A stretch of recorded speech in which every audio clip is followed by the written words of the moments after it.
Universal DH. I'm fine with that. I mean, I still like the National League game better, but I would not quibble over that if that helped get things rolling in the right direction. Okay. Extra inning rule. Um, I'm not a big fan. If it needs to be kept, I would propose that, like for instance, the 10th inning would be normal. The 11th inning, you start with the runner on first. 12th inning with the runner on second, and then permit us at least to have our bullpen back. In other words, like if you're going to play any kind of different rules, extra inning wise, I'd love to be able to manipulate the bullpen as normal. Because when you're caught in the next rule, the 3-batter minimum, you're really handcuffed at that point. That makes it even more difficult. So I think if we're going to continue doing this, I'd like to just see some amendments made. Okay. 7-inning doubleheaders. Love them. I'm okay with that. I don't know if that's my National League thing. I mean, my minor league thing. I was okay with them. That's an area where I think you can prevent wear and tear. You know, I guess there's probably more doubleheaders played in a certain part of the country than others. So maybe some more teams are subject to them than others. If in fact it gets down to scheduled doubleheaders on an annual basis that somehow condenses a year, that'd be interesting too, as a 7-inning, which might double them out a bit. And I guess you have to consider that some teams are going to play more than others, and maybe many more. So that would be the part that's have to be considered, I think. But I wasn't opposed. I remember the 7-inning doubleheader well in the minor leagues. Of that list, one of them you thought you wouldn't like at all, but once you experienced it, decided, I'm okay with this.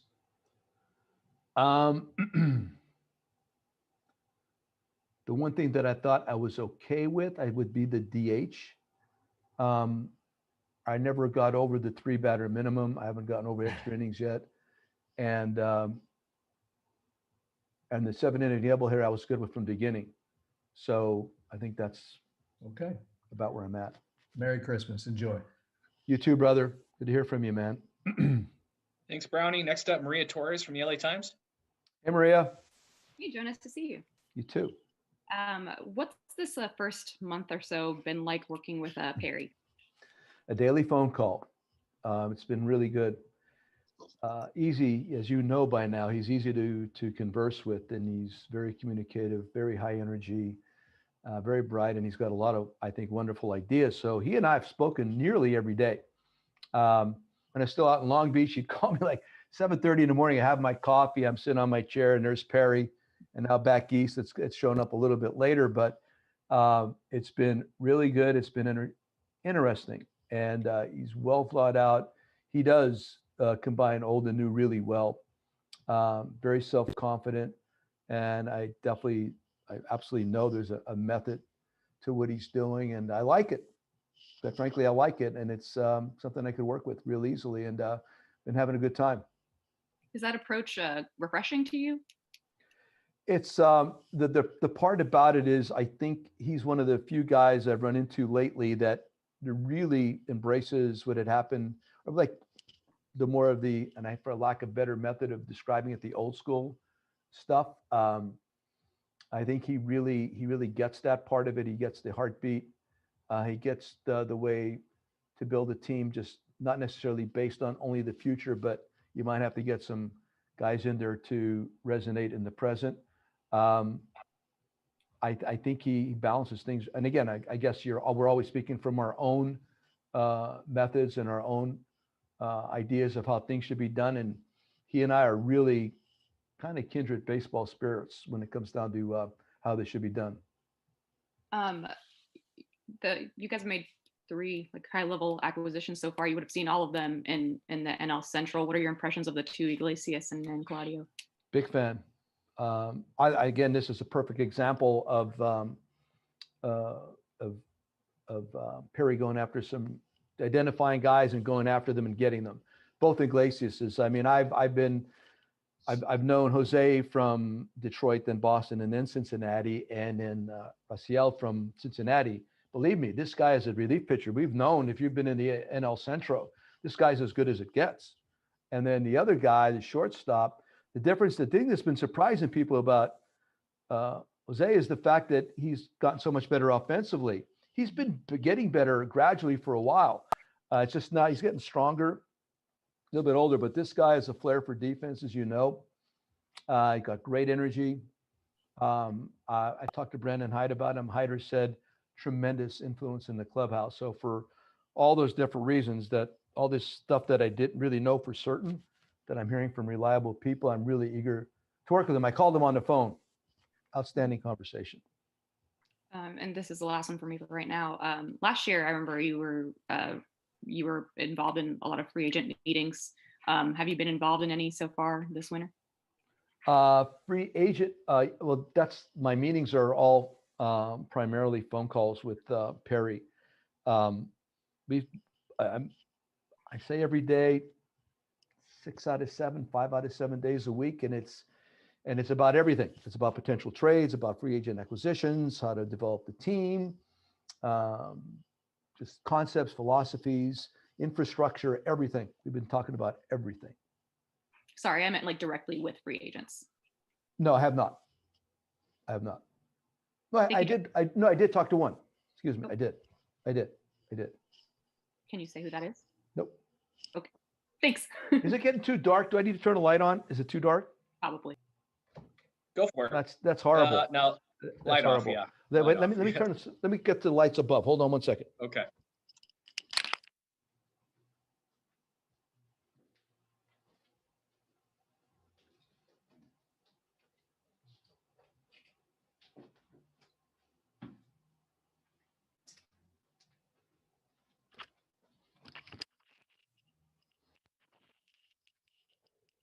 Yeah, my lighting guy didn't show up.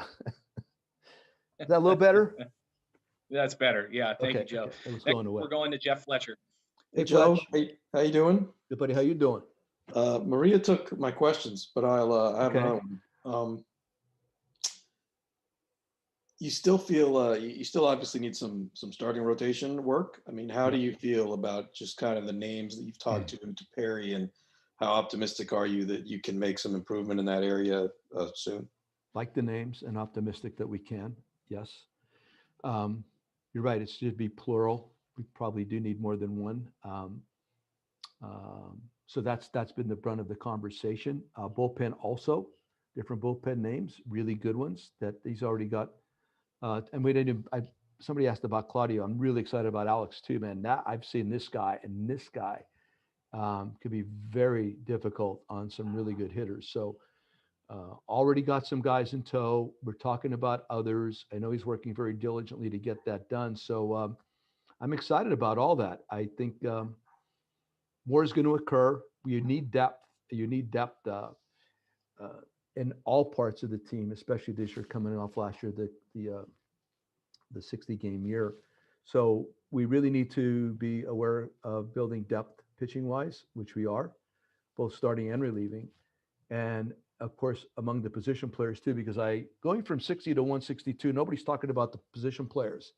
And I think there's going to be a concern there also that we have to be aware of. So depth is the key word, not only for us, but for everybody.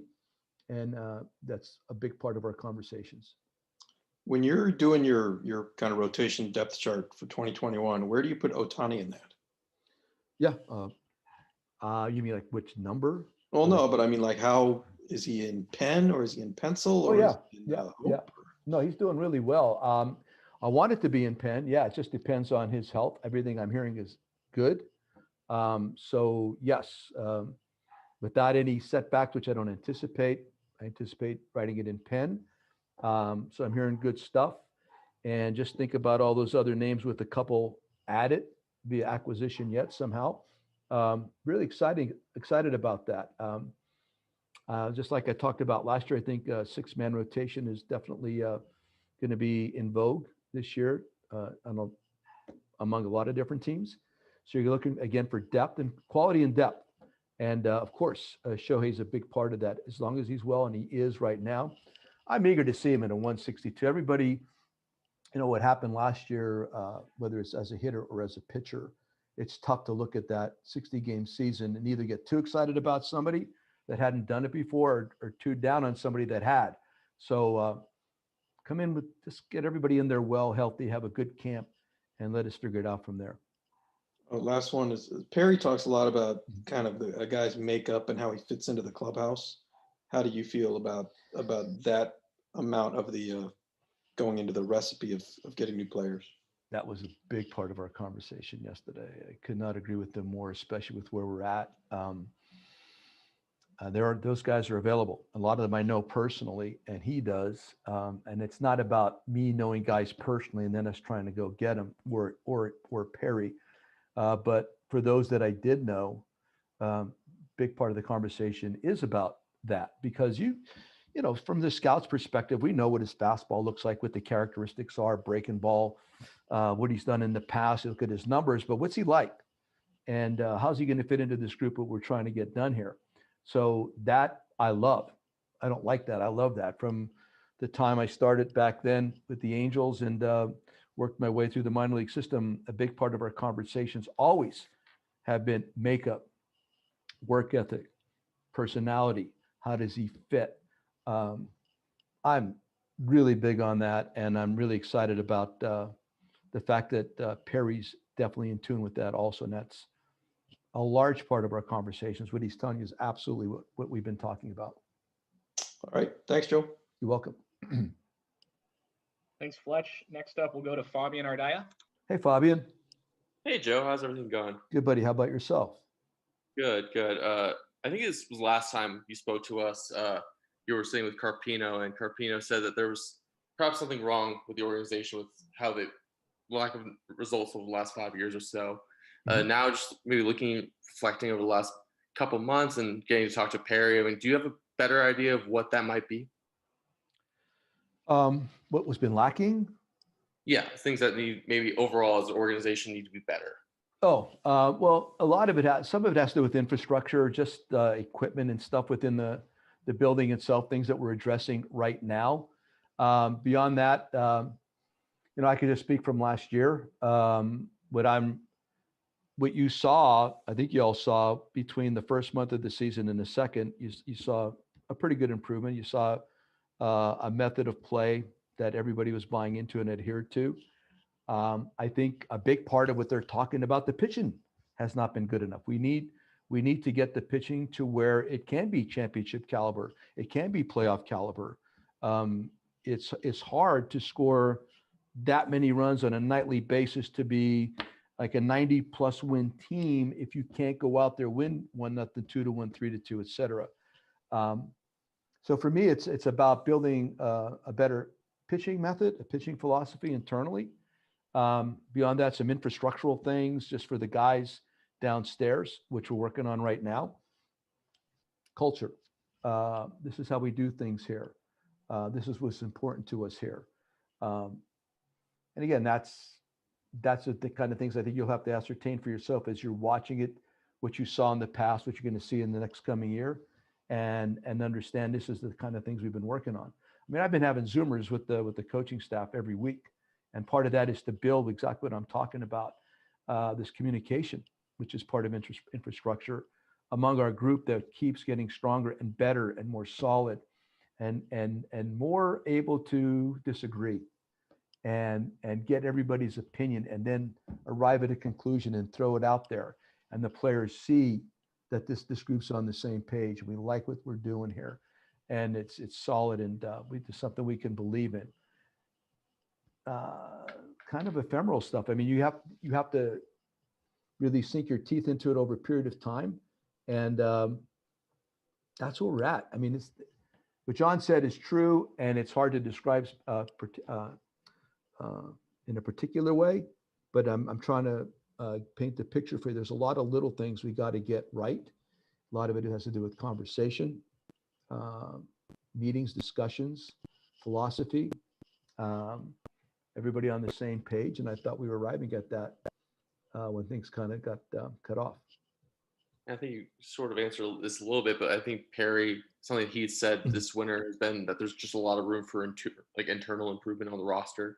Do you feel like that's stuff that maybe would have happened over the course of a full 2020 had they played 162, or do you feel like that's stuff that maybe they needed this winter to be able to address some of those things? No, listen, 2021 to look at that and extrapolate and feel like you got a good read off that whole year and what everybody was about. I don't think that's accurate. That was May. The season ended in May last year, and you didn't have that time to make your corrections like you're talking about. You play April, then you play May, but here comes June, and all of a sudden you trend in the right direction, and all of a sudden the front office starts thinking in other ways, and you start making your moves. We did not get at that opportunity to get to that point. So, yes, there's different things among the group, among the roster, players, all this stuff that we have to create our philosophy, create our methods, create our way. But I'm here to tell you, last year, the rug was pulled out on everybody, and we had we'd gotten off to a better chance, we would have arrived at the point we wanted to, a better start. But it's when you think about it, you guys were there. Think about how different all of that was and how abrupt it ended, and you did not have chance to make your corrections, which you normally do, and that's why you play as many games as you do in a Major League Baseball season. And one more question for me for now. I know you've talked about it a little bit about maybe Joe Maddon, just maybe not having necessarily the requisite experience for certain things, just that he was learning a lot of things at the big league level. Just evaluating now what he was able to do when he was up there. I mean, what do you think you can take away from that? And do you feel like he's someone who could maybe benefit from more time in the minors next year? Well, Joe was kind of rushed up there, obviously. Joe did not have the benefit of a normal minor league season before he got there. X number of at-bats, regular at-bats, seeing opposition pitchers throwing to him, that adrenaline thing that you get out there and you compete a little bit better with. He didn't have the benefit.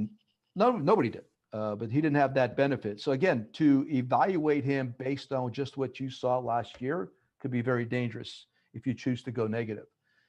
This guy, great athlete, obviously. This guy, really bright, great teammate, great work ethic, and retains information extremely well. That's what I learned about him last year. So for me, yeah, he needs more time in the minor leagues, no question. But he needs, I'm certain, given that opportunity, you're going to see what you thought you were going to see in the first place. That was a tough moment for him last year. And the way it started, it didn't start really well for him. And it started spinning very quickly, which happens to many guys that came up from the minors to the major leagues. He needs a normal pattern next year to get himself rolling. But this guy is ultra talented. He has a lot of great things going for him. He needs a normal year to get his feet back underneath him. Thank you, Joe.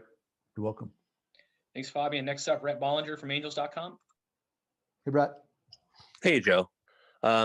How big of a need do you think is improving catcher right now? I know you guys were in on James McCann before he signed with the Mets.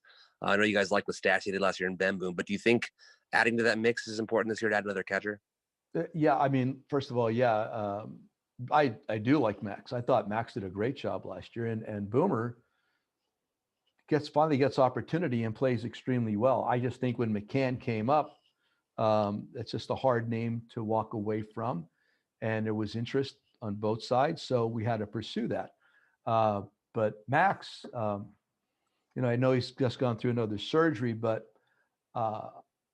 liked him a lot as a leader, as a worker, mind, and then his offense was much better than I had been led to believe. So, listen, we go back there with Boomer and Stas. I'm good. I'm really good with all of that. And again, like I said, Anthony, given opportunity, this guy played extremely well, and not just from getting a hit now and then. Go out to talk to him on the mound. You can have a conversation. He has lucid thoughts. He retains well. These are the kind of things that you need to win. So, of course, things may still happen, no question. But I'm real happy with Max and Anthony there. They both did a wonderful job. And again, McCann's availability and his desires also caused us to go and look at that direction also. And Joe, what is the status of your coaching staff right now? Is there any changes at all going into next year, or everybody's gonna be back, or what's the plan of the coaching staff? Everybody's coming back. Yeah. And I guess how happy are you that you get that chance to have the same guys come back with you going into next year? I love it. I love the continuity, man. Had it for a while in Tampa Bay. Had it for a couple of years with the Cubbies too. it's so important. It's so important to, if you get the same group working together on a daily basis, the conversations are so much better, easier, transparent. Guys aren't worried about offending. It's just so good, and the players find that comfort zone too. So yeah, I like it a lot. And finally, I understand today that you also talked to some people in the Long Beach hospital. What was that like to talk to some of these patients and participate in that? That was great. It was Millie. I think she did a wonderful job. Question and answers. Try to be smarter than the major league manager. I think I lost 3-2 in that one. The trivia question. I didn't know that Gehrig was the first guy on the Wheaties box, and I truly thought Wrigley was older than Red Sox Fenway Park. So I screwed up those two things. And then, did you know 1903 was the first year of the World I would have Series? been guessing. I would have been early 1900s. I would have guessed. I guessed I said 1901 or 1902. Yeah, that's what I would have guessed. It was great. She did a great job, and if we provided any kind of entertainment, I'm happy for that too. Cool. Is it Thank getting you, too Joe. dark in here? Let me see. Yeah. That's too light now. God. I go from this to an X-ray. Thanks, Rhett. Next up, Stephanie Epstein from Sports Illustrated. Hey, Stephanie. Did I get it? Okay. Hey, Joe. How are you? Good. Good, thanks. How are you? Good, thank you. I have been asking every manager. Baseball seems to be the sport that managed the non-bubble season the best so far. Things actually got better as the season went on. So I was wondering what you learned as the season progressed, and then as we see the NBA and the NHL now are going to try to do this outside of bubble. Would you have any advice for those guys on how to get through this successfully? Well, what I learned was that it's like anything else. In the beginning, a little bit more difficult. You're a little bit more reticent. You're kind of combative about it. You don't want to do all this stuff. But then once it became routine, it became relatively easy to do. So part of it's just an adjustment to different methods that we're not accustomed to. Even coming down to wearing a mask in the dugout, the way we had to communicate, all that stuff, awkward, and then not so bad, more routine. Any kind of advice, that's it. I mean, because normally in situations like this, I think when you're asked to do something different like this, you're going to push back just based on it's uncomfortable, it's inconvenient, it's not what I normally do. I don't want this, I don't like this. I mean, but then again, if you think about it, and if this actually permits your season to transpire, that again, don't underestimate not playing at all and what happens to regression of talent and players, and beyond anybody making money or not. There's be a definite regression in abilities just by not participating. All this stuff is interconnected. So just be patient with the adjustment period. Carry on a conversation. If something really doesn't make sense to you, make sure the right people hear about it. But you'll adjust, and it'll make sense to you eventually. And like you said, I think Major League Baseball did a wonderful job once we started understanding the protocols and were able to adapt and adjust. Inconvenient, absolutely uncomfortable, absolutely. But is that the worst thing that we're encountering? I mean, there's a lot of people that are going through a lot worse than we had to endure through that particular moment. So adjust and adapt. I know it's going to be weird, different, but eventually becomes somewhat normal, and you work your way through it. And were there any policies that you guys instituted partway through the season that you thought were helpful? Like protocols that you added as the season went on? Gosh, I can't remember. Added protocols. They had it pretty spelled out pretty well in advance, they being MLB. Our perspective, with us, with the Angels, Billy came up with the great idea of utilizing suites. Like the coaching staff had the suites all along down on the field level suites, and the players had the ones that the folks had up on the second tier. So everybody had their own little spot to go to when they were in their downtime, whether they weren't hitting or they're getting prepped for a game or after the game. Pretty genius on his part. I think those are the kind of things that we had to adapt to, but became a relatively easy method to adapt to. So no, that was it. I just thought the way that we set it up originally was kind of good, but season in progress, I don't remember anything having to be added substantially to what we had already been doing. Okay, yeah, I heard some teams change their road policies as the season went on. No, we were pretty much stayed with the same. I thought Tom Taylor did a great job. Billy did a great job. And again, MLB did a great job, I thought. Great. Thank you so much. Have a You're good holiday. You too. Thanks, Stephanie. Folks, we're going to try to get to as many James Dean people looking as we good back can. there. James Dean looking good, huh? We're going to try to get to many folks as we can. We still have a lot of hands raised, but You want me to put we'll some try more to get to as lights many on? as we You want me to put some more lights on, Adam? Or is that, can. is it okay? If you could, Joe, that'd be great. Yeah. Hold on.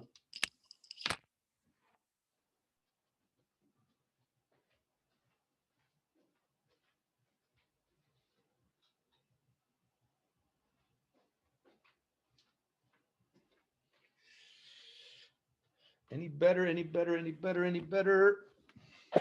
Ah, Yeah, that is. You're getting that's a all little I more got, brother. I'm out in my sunroom. This is all I got. It's all right. It's all right. All right. We're next up, Alden Gonzalez from ESPN. Hey, bud. Hey, Joe, good to see you, man. And don't You worry about too. it. All right. Thank you. Appreciate it. Hey, you touched on this earlier, and I think you might have been alluding to it when you were talking about the possibility that a lot of teams are going to go to the 6-man rotation next season.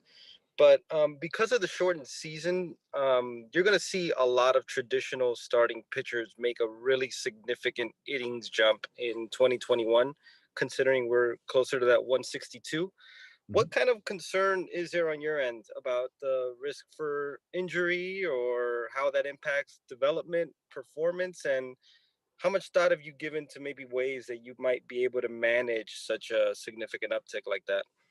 All the above. You're right on. I mean, all that stuff has to be considered. When we go to, I have ideas. When we go to camp, and I've already spoken to Perry about it, I've spoken to the coaching staff during the Zoomers about it. You have to be creative, and you have to be aware, and you have to be sensitive to all that stuff, not only for next year, but for the years to come. And you're talking about your organization and the careers of young players. So it's obvious with the pitchers. It's not as obvious with the position players, but I think you have to be wary there too. So yes, we have to formulate a plan. It'll be met with some resistance by pitchers and players who believe, no, I'm going to be okay. I've been working out. Everything's fine. The 60 games was good enough. I worked out prior. I mean, you can hear all these different philosophies. And I'm all about listening to the player. I'm all about all of that. And we will. But you have to be prepared and have like B, C, D, E, et cetera, plans available to these guys. And then it comes just down to watch, the good old eyeball test and watch what's going on and converse and listen to your training staff and see what these guys got going on. So it's going to be fluid. It's got to be nimble and flexible. It has to be, but you have to have something written up in advance, some kind of a little template there that you could work from, and we will. And yes, I have thought about it. Something I'll talk to Perry and his staff about, but I'm certain we're not unique. I think everybody's going to be on the same page with that. Appreciate it, Joe. Thanks. You're welcome. Thanks, Alden. Next up, Andy McCullough from The Athletic. Andy. Hey, Joe. How's it going? Good, buddy. How you doing? I'm doing okay. I appreciate the noirish light. It's a nice touch. Very unintentional. A lot of managers this week have kind of talked about the idea of how the game kind of needs to make adjustments to improve the product for the public. And I'm wondering like how you feel about the balance between teams kind of deploying the optimal strategies they feel like they need to use to win versus putting out a product and fans can enjoy, can really, really, get behind. Are those two forces in conflict for you? Well, you're talking about analytics versus the heartbeat, and they've been in conflict for a while. Absolutely, they have, and you can't deny that because it is true. For me, it's about creating a balance, and for me, it's about making sure that the athlete is permitted to be great, to never get in the way of the greatness of an athlete by orchestrating it to the point where numbers, analytics, pre-described strategy gets in the way of any of that. I'm a huge believer in numbers and analytics, but like I said, I'm also a big believer in the heartbeat. So I think you have to strategize it in a way that, again, permits the player to be himself, optimize his abilities. And more than anything, to me, analytics, and everybody talks about successes of different groups. To me, it's primarily most beneficial when it comes to acquisitions.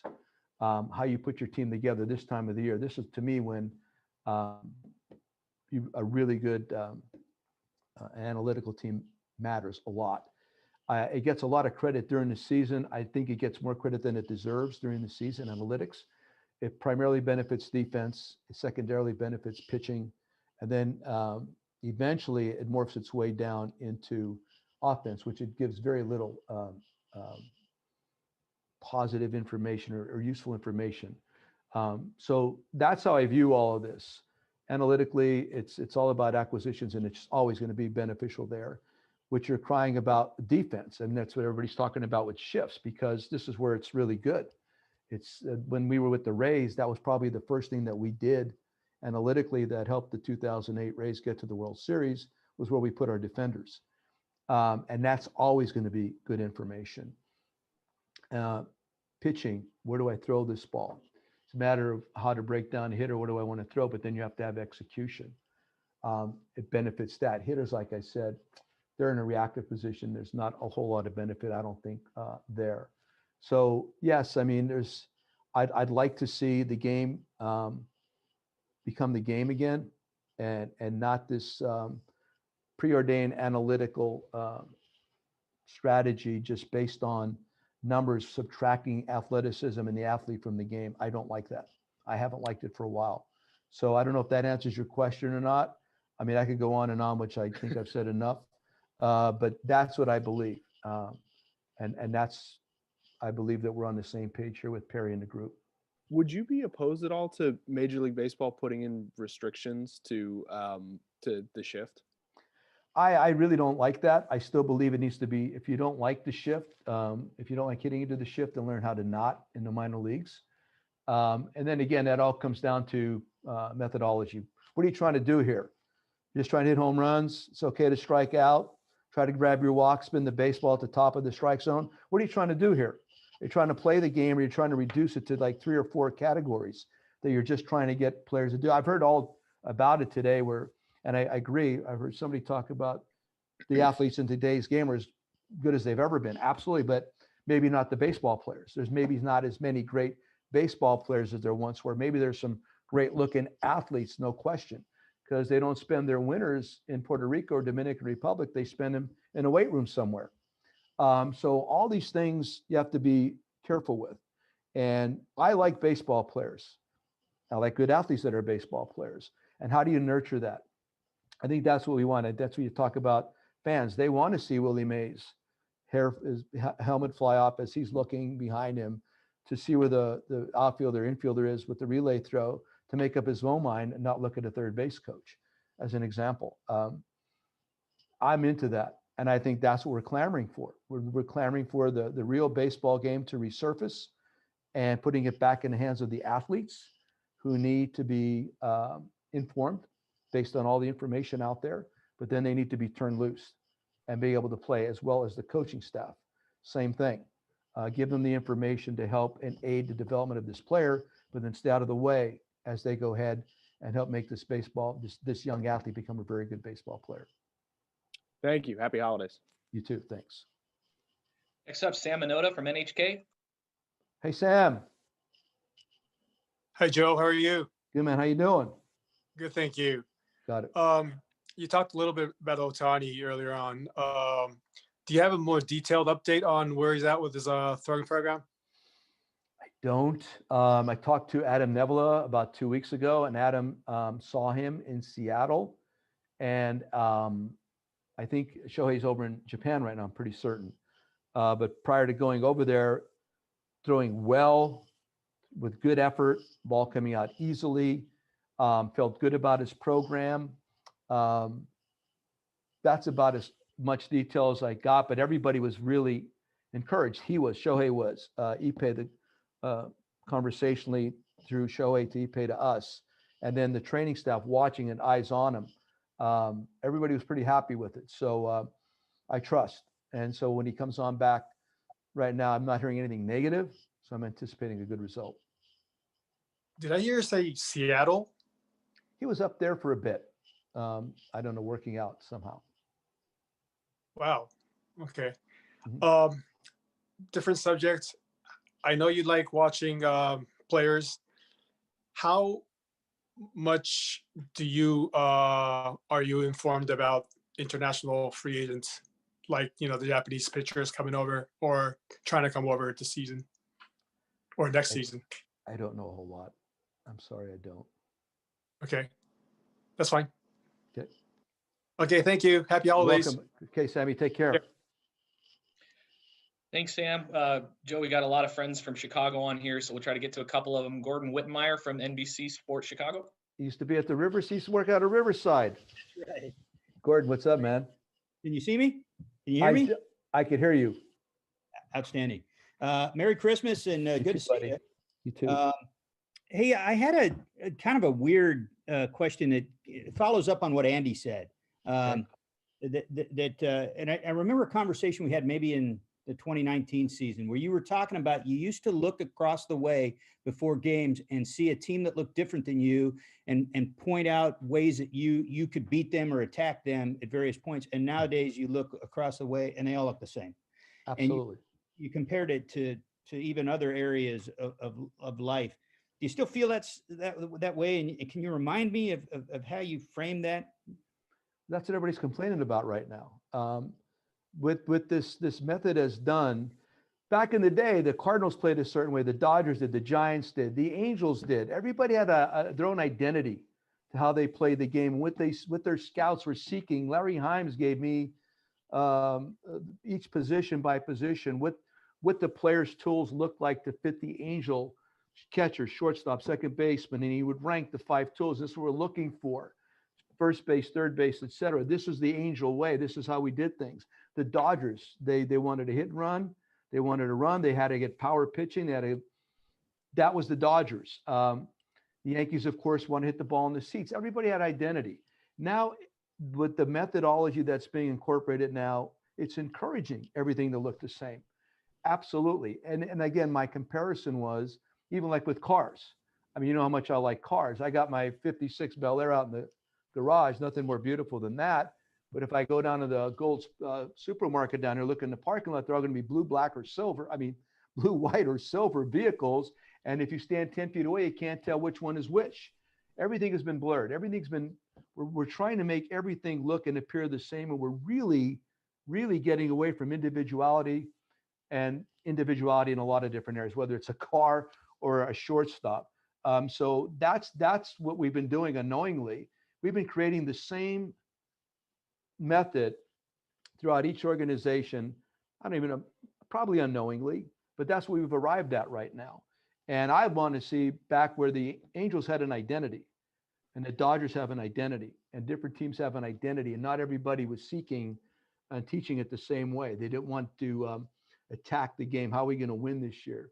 What's the overarching organizational philosophy? I remember going to instructional league meetings, brother, back in the day with Jimmy Snyder with the Cubs would stand there and tell us, listen, when he gets 0-2 or 1-2, we're coming in, and not only in, we're coming up and in. This is during an instructional league meeting. This is how they're trying to intimidate us back then. It was great. Guy Wellman ran the Dodger organization. And they had a way that every time you went out and played against these guys, it was different. The Cubs, the Mariners, they had the best talent of anybody in the 80s in the instructional league, but they did not have a method at that particular time. I listen, obviously, I've thought about this a lot, but we've been encouraging the same game being played in the same city by the same kind of looking players everywhere, right down to like these different ancillary methods of teaching, hitting, or pitching, whatever, these subcontractors. I can't believe it. It's arrived at that point. If you want baseball to look like it had, Angels hire Angel people. This is how we do things. Dodger people hire Dodger people. This is how we do things, and not just reach into that same cauldron of information that everybody's trying to draw from. Yeah, it seems like it's other sports too. Hey, a quick follow up to that. You know, Theo on his exit interview with the media talked about he took some of the blame for that. and maybe would also maybe look in his next life to offer some solutions for that. But you knowing Theo as well as you do, spending the last 5 years with him in particular, what in general could you envision seeing him tackling next as a challenge, whether it's inside the game, outside the game, or in another game? Whatever he wants. He's brilliant. He's brilliant. He's so well thought out. Again, I was so lucky, fortunate that he chose me at that time. Developed a really good friendship. Honestly, his sky's whatever he wants to do, whether it's something within the baseball industry, whether he wants to be something in politics, if he wants to get into private sector business-wise, there isn't anything he can't do. So I mean that, and I think you all know that. So I will follow in an interesting way, but he's going to be very successful, whatever he chooses, but it literally can be anything. Thanks, man. Have good holidays. Be well. Nice to hear from you, buddy. You too. Take care. Thanks, Gordon. Next, Mark Topkin from the Tampa Bay Times. Mark. You still freezing or what? Oh, yeah. I'm in this little room and my feet are frozen, brother. This is like an outside room and I'm surrounded by snow. I got a heater right there and it ain't working. It's cold down here too. It was 50. Hey, you mentioned analytics versus heartbeat a few minutes ago, which you've mentioned before. What about analytics versus eyeballs? I mean, Kevin Cash took a ton of abuse, obviously, after the Game 6 decision to take out Blake. How do you process the information versus what you're seeing? And then as a sidebar, how long does that questioning last as you probably still hear about some of the decisions you made previously? Sure. I mean, for me, it's theory versus reality all the time. Theory is wonderful. Theory is great. And I'm into theory. And you've seen me sit down with my lineup card before the game occurs. And I write relief pitchers down next to hitters' names. I write down who they may hit and run with, stolen base, what are the counts they may go on, who am I going to defend for late in the game, who are we going to pinch hit for. I do all the theory stuff before the game, but then reality occurs, and that's your eyeballs. Game in progress, what's going on? What am I seeing right now? And that's where you just have to be prepared for all kinds of potentialities. Whereas I think a lot of times the scripted stuff is really there just for one perfect situation that may occur. So I'm a big believer in that, obviously, and I think you know that. So you prepare for everything, absolutely. But then understand when the game's in progress, that's my t-shirt, feel the gift of experience. That's where that's where experience counts. That's where it matters. And that's where you have to turn off the voice in the back of your head that might have been planted in there prior to the game where everybody's coming downstairs to try to tell you what to do during the course of the game that night. And it's difficult because you'll hear those voices in the game. And I think, again, if you've been around long enough, have enough experience, you could turn the voice off and go out there and do what you think is the right thing to do in the moment. It's the best way I could describe it. Theory and reality, beautiful when they come together, but most of the time they don't. And is this something Cash is going to hear about for years, you think? Based on your own? I hope not. I hope not. I mean, he did such a wonderful job last year. The whole organization did.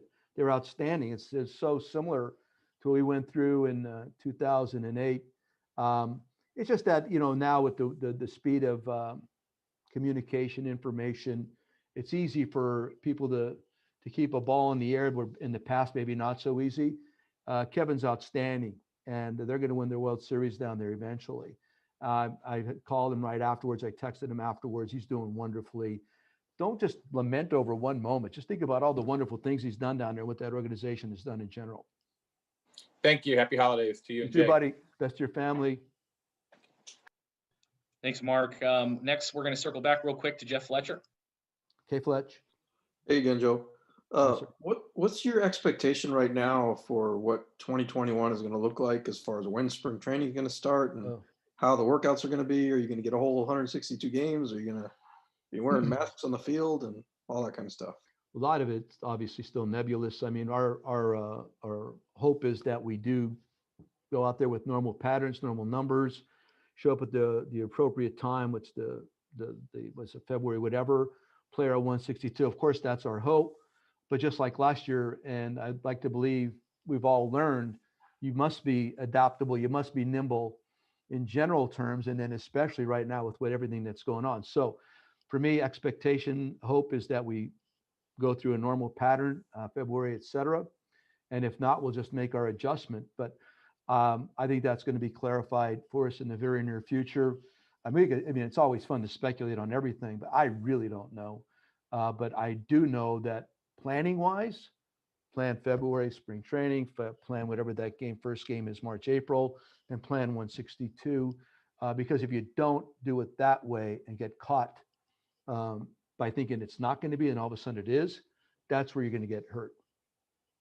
Okay, thank you. Welcome, buddy. Thanks, Fletch.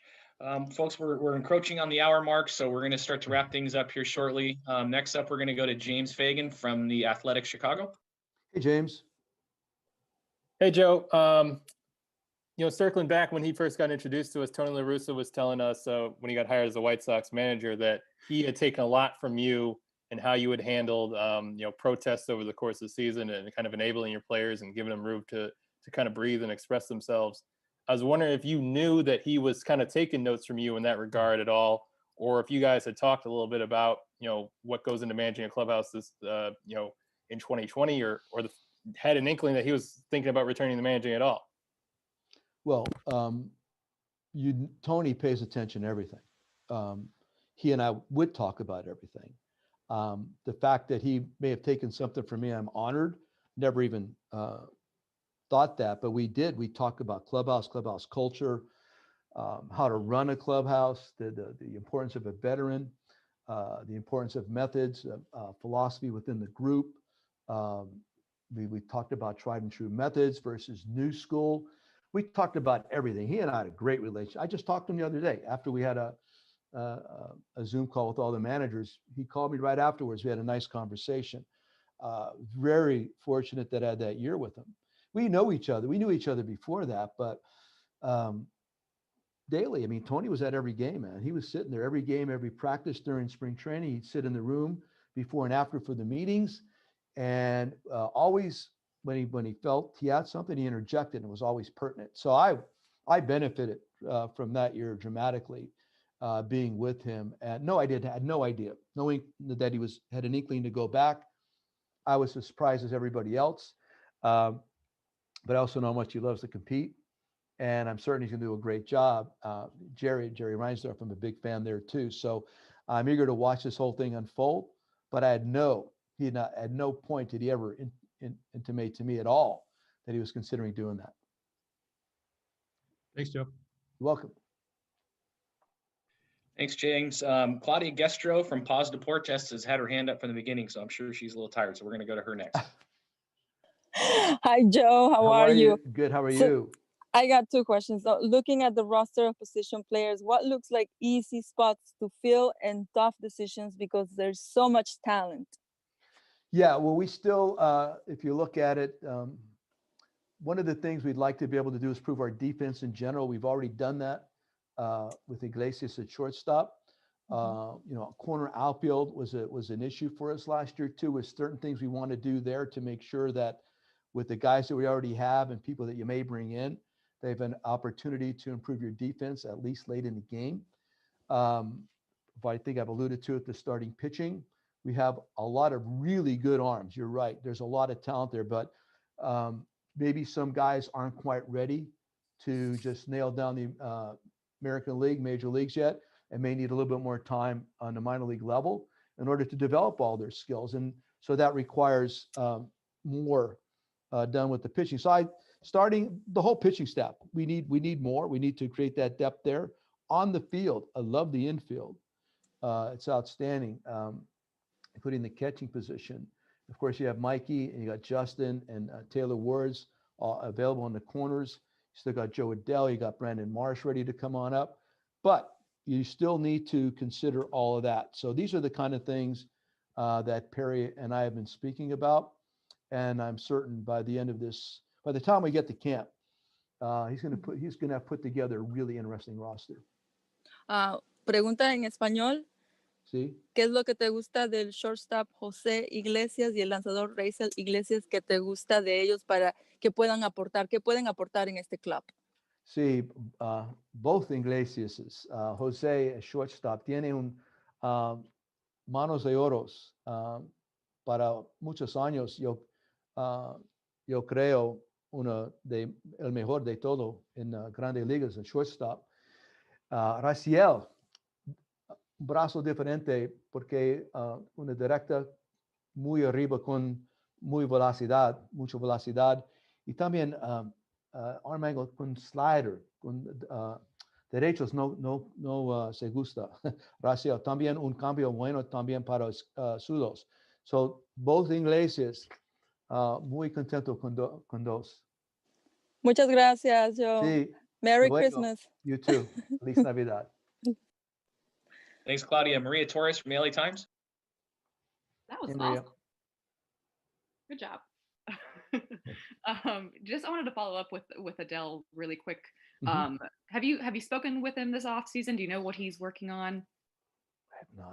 I have not yet. We're talking about, that's one of the things we're doing with the staff, having these staff Zoomers. Then we want to start breaking it down into smaller position player and pitcher groups so that we could do a smaller. That'll be forthcoming. So I have not spoken with him yet. So should you guys begin the season like with the minor league seasons in play? Do you think he'd actually start in the minor leagues? I don't know that yet. We'll see how it all plays out in camp. I've already mentioned that there's things he definitely has to work on, and he knows that himself. This guy's a really good self-evaluator. He's very accountable to himself. So let's just get him to camp, get it rocking and rolling, and make our decisions at that time. But I'm telling you, if you want to base your opinion on him just from last year, a lot of folks are going to make a mistake. Thank you, Joe. You're welcome. Thanks, Maria. We'll get one more from Chicago, Tim Stebbins. Hey, Tim. Hey, Joe. How's it going? Good, how are you? Good, thank you. I just wanted to follow up on Gordon's question, same similar vein in Theo, because a lot of people here talk about the Bears when they think about him and whether he run the Bears front office. Right. How do you think he would do with doing that, especially after he broke the curse in Boston and in Chicago? Well, DePodesta has broken the glass ceiling with that, right? He went to the Browns. So I guess we've already had some crossover. Like I said before, and I meant it, he could pretty much place himself in almost any situation and succeed at it. His attention to detail, his ability to process and think things all the way through are incredibly different. So Bears, whatever, man. I never even thought about that, quite frankly. But I do mean what I said. He could literally do anything he wants, as long as the marriage is there, the match is made with whatever the organization may be. And if he's motivated to want to do it, he'll kill it. You think he could win a Super Bowl with them? He's won 2 World Series. Was it 2 or 3 World Series now he's won? I think it's 3 now. 3 now, right. So, yeah, he's ready for a Super Bowl. Thanks, Joe. You're welcome. Thanks, Joe and Tim. Our last question, we're going to go to Taylor Blake Ward. Hey, Taylor. Hey, Joe, you got me? I got you. Hey, first off, Bobby Fontaine sends his well wishes. Where is he? He's in Seattle, or he's in Bellingham. Oh, really? Yeah, he's having a good time up there. Good.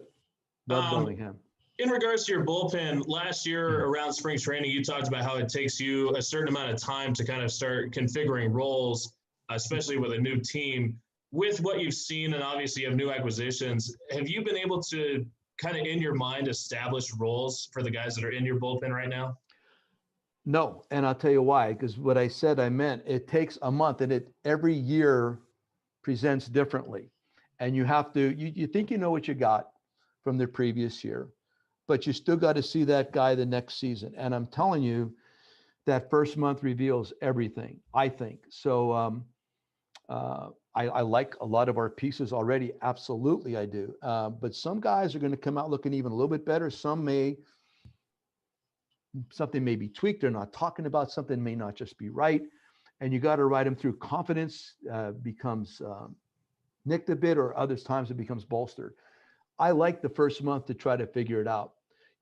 When we get to camp, we got the right guys, all the guys there. Well, by the time we break, of course, you're going to have some kind of a plan, but you have to believe it's going to be flexible. After those first 30 days, you got to be flexible. I've had so many situations, and the guy that stands out the most to me was Joaquin Benoit and also Fernando Rodney. And in the years, I don't even know if it was Fernando's year that he set all those records, but right around then they were not. I mean, Joaquin was sent back to AAA, and we brought him back up, and a couple weeks into it, and all of a sudden he became Joaquin Benoit. And then Fernando had always been good, but all of a sudden became the lowest ERA in history. So you just got to be patient with that stuff and watch it and play it all the way through. And I'm a big believer in that. And I'll do it again next year. And when it comes to your rotation, there seem to be some holes. Earlier today, you were saying that you guys need 2 starting pitchers. Do you believe there are any internal candidates, whether it be a Dylan Peters or a Jaime Barria or even a guy like Chris Rodriguez that could fill one of those holes? Or do you believe that you have to go to free agency or trades, external resources to find those 2 starting pitchers? No, absolutely. You have to consider the guys that are already there, no doubt about it. But what are you going to try to do? We trying to win next year? Are guys absolutely ready to do something like that and take the ball every 5 or 6 days, and they're going to compete consistently, and they're going to get you to that plus 500 record? You want to go 5 over, then you want to go 10 over, then you want to go 15 over, then you want to go 20 over until you get to the point where you're in the playoffs. Are they capable of doing that? You have to answer those kind of questions, and they're tough. I mean, when you talk to a young player, or a young player is listening or watching right now, he doesn't want to hear that kind of stuff, but that's the way it is. Who do you want to be organizationally? Who do you want to be as a team? And what are your goals, expectations for this year? And then you got to fill that with the appropriate players. We were talking about makeup earlier, talking about work ethic earlier, beyond what you may project for this guy 1-loss record. All that stuff has to be in place as you're building a winning team. And so we'll consider all that different kind of stuff. They're all good names. You could have said Sandoval. You could have said Suarez, Detmers. You could talk about all these guys. They're all capable, but are they ready? We don't know. Joe, thank you for your time. Folks, I know we couldn't get to everybody. I apologize for that. Joe won't toot his own horn, but he has been going nonstop for us for the last 3 hours. He had MLB Network Radio, Intentional Talk on MLB Network. He did a Zoom call with Children's Hospital, and then an hour here with our general media session. So, Joe, thank you very, very much for all your time today. I really appreciate it. And folks in the media, thank you for joining us for an hour. You're welcome. And Jimmy said Merry Christmas.